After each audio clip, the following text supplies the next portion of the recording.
students, in last class we discussed about the filters. In that we discussed the off-wave rectifier circuit with capacitor filter and center-double full-wave rectifier with capacitor filter. Today we will discuss about in this type of filter, an inductor is connected in series with the load resistor. So this inductor filter is used to reduce or eliminate the AC components by connecting a large inductor in series with resistive load. So you can observe the diagram of inductor filter which is connected to the rectifier circuit. So we know the output of the rectifier is pulsating DC. It is nothing but AC plus DC. So this rectifier output is nothing but VAC plus VDC.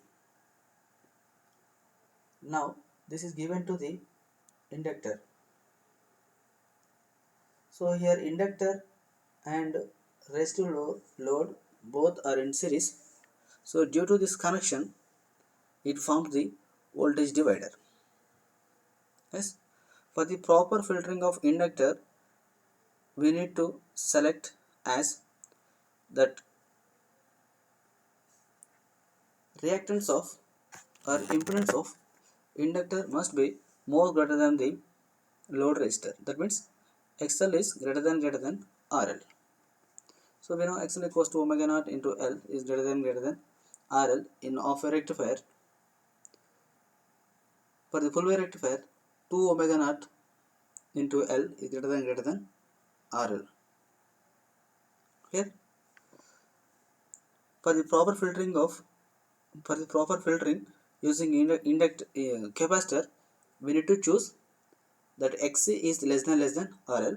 Here XL is greater than RL for the proper filtering. Yes. So this inductor and load resistor form the voltage divider. So we know the output of the rectifier is pulsating DC. It's nothing but AC voltage plus DC voltage. So this inductor and resistive load forms the voltage divider. So in this voltage, what are the applied voltage? That means what are the voltage coming from rectifier that is applied to the inductor and resistive load. So here that inductor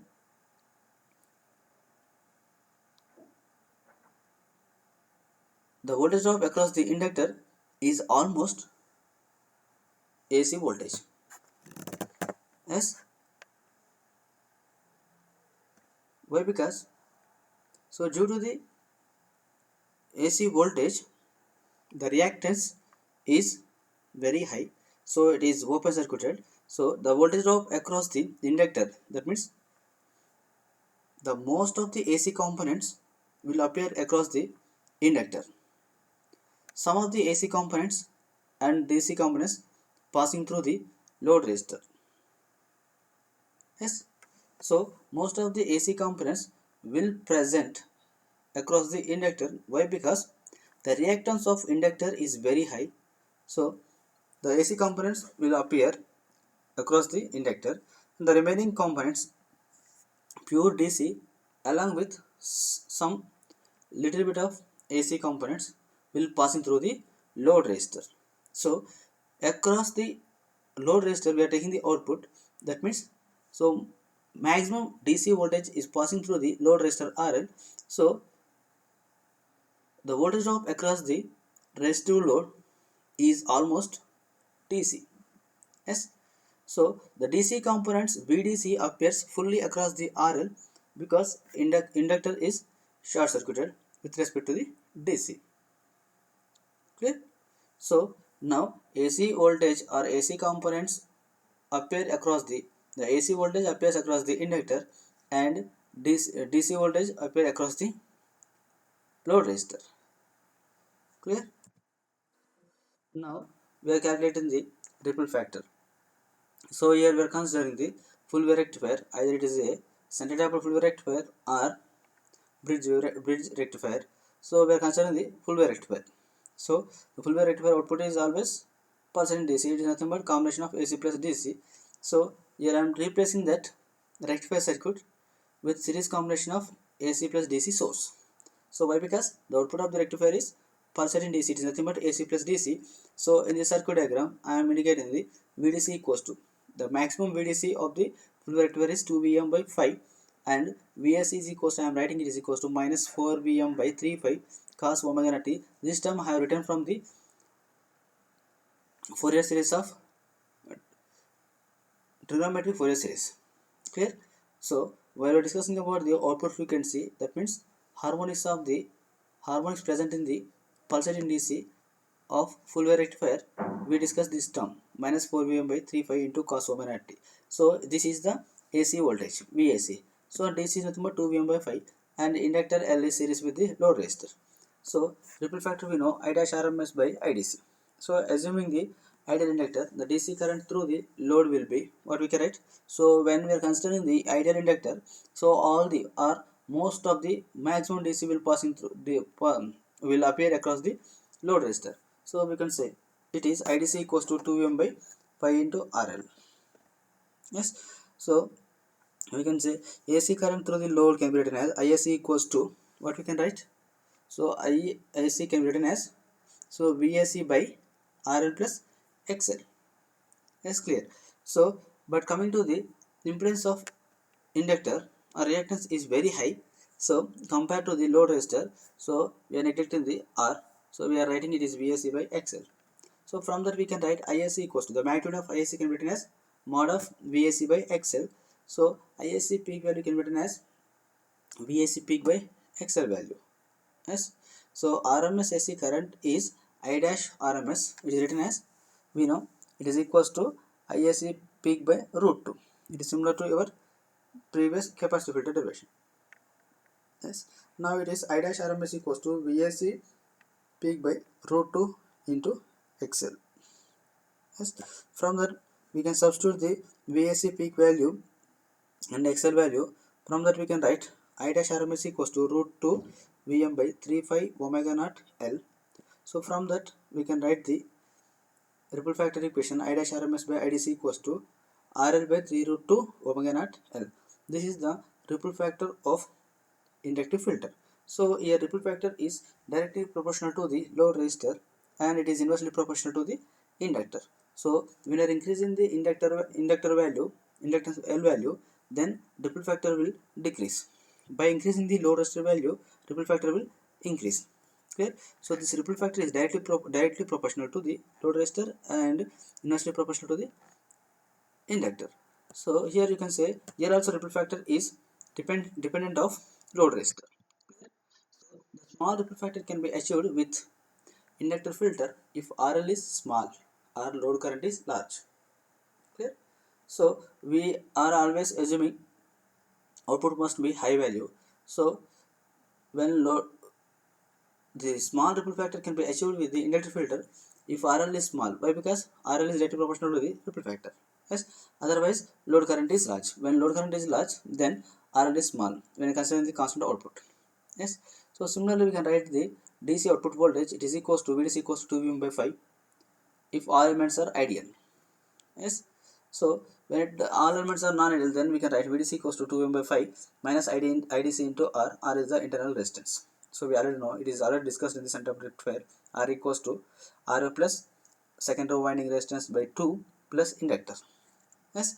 Here for the bridge rectifier, R equals to 2 RF plus R SW plus R inductor. Here we are writing 2 RF because in the bridge rectifier, for any of the off cycle, so two diodes are in forward bias. So the diode offering resistance is each is RF. So two diodes offering the 2 RF resistance. Clear? So this is the output DC voltage. LC section filter or L section filter.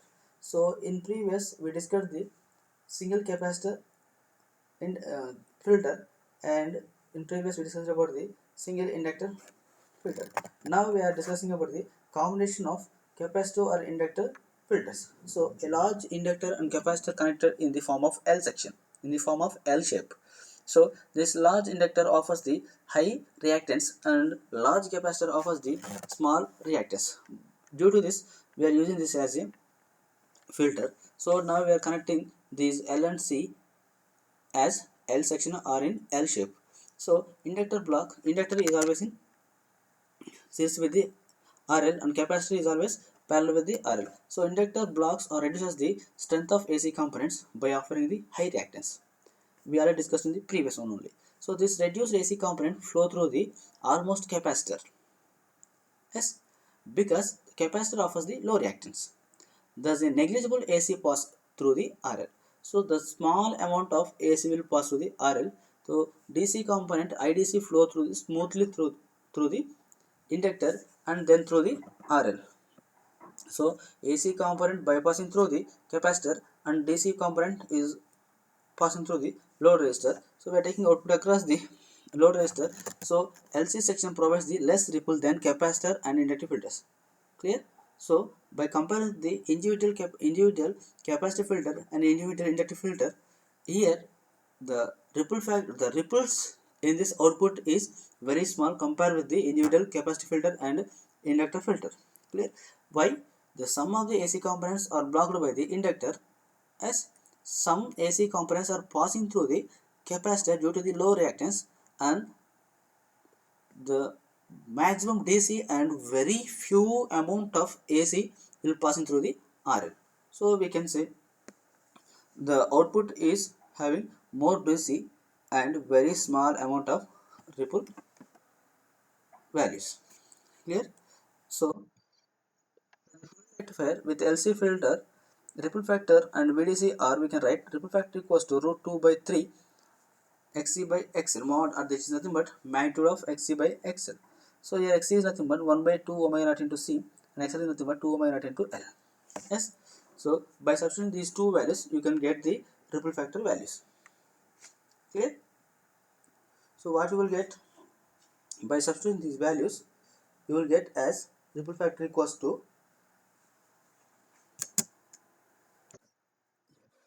these values xc and xl, you will get the ripple factor equals to 1 by 6 root 2 omega square lc. Yes. So here ripple factor is independent of load resistor.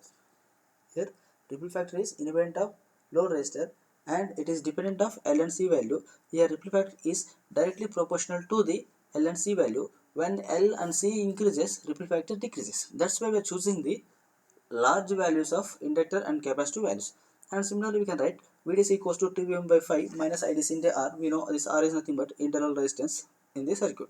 So in LC filter, ripple factor is independent of RL value.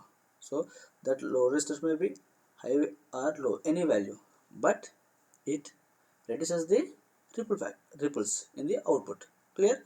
So previous capacitive filter and inductive filters, both the ripple factor equations having the RL term. This RL is this ripple factor is depends on the load resistive value, but here ripple factor is not depends on the RL value. Clear? This is the advantage of CLC filter.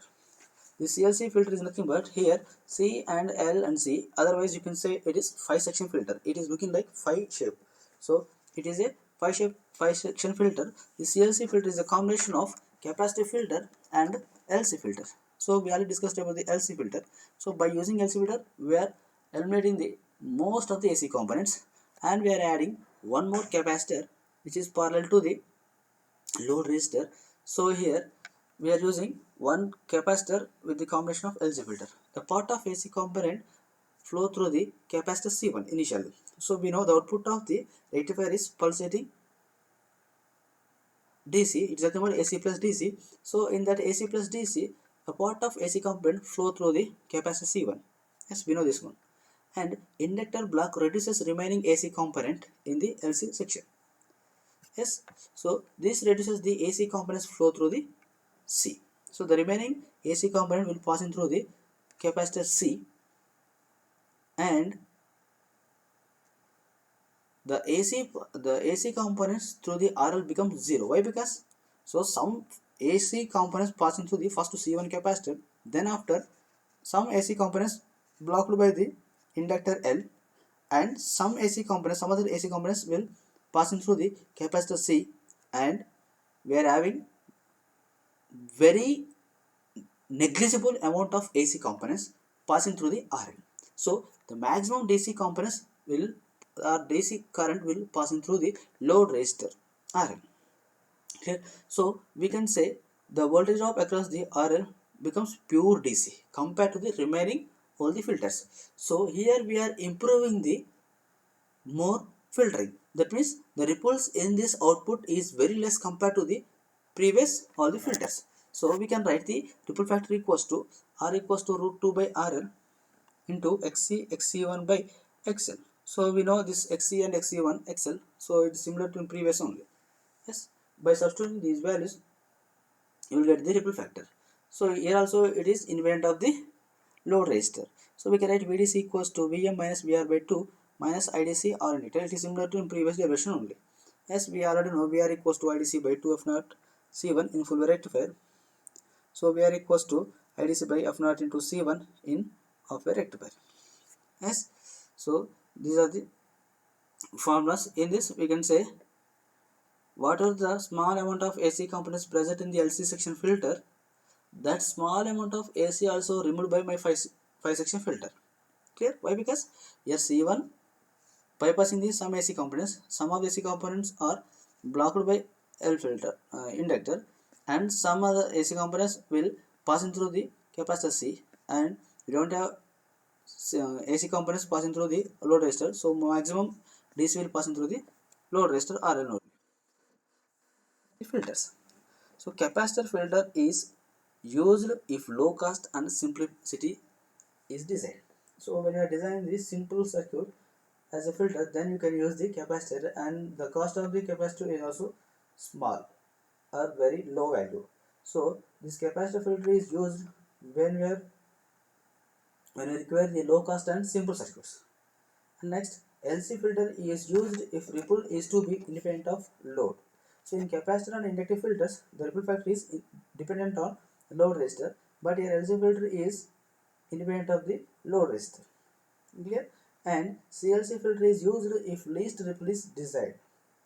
So CLC filter is used if least ripple is desired. So that 5 section filter provides the least ripples in their outputs.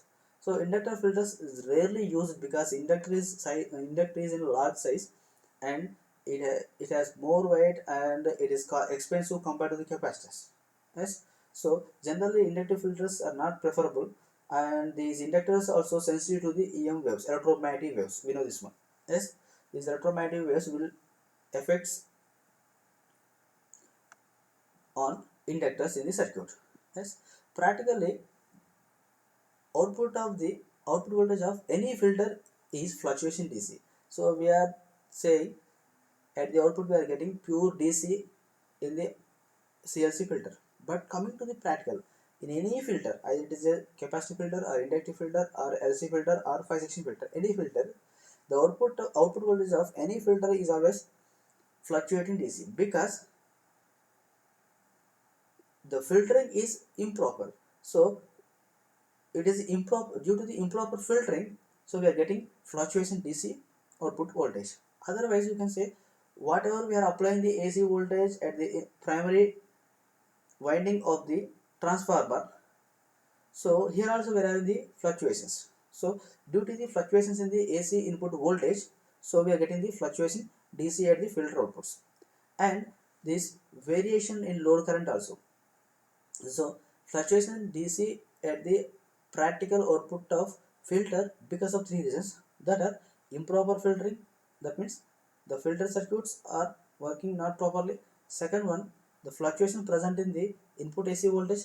Third one, variation in the load current. Clear? So now we completed the filtering circuits. Thank you.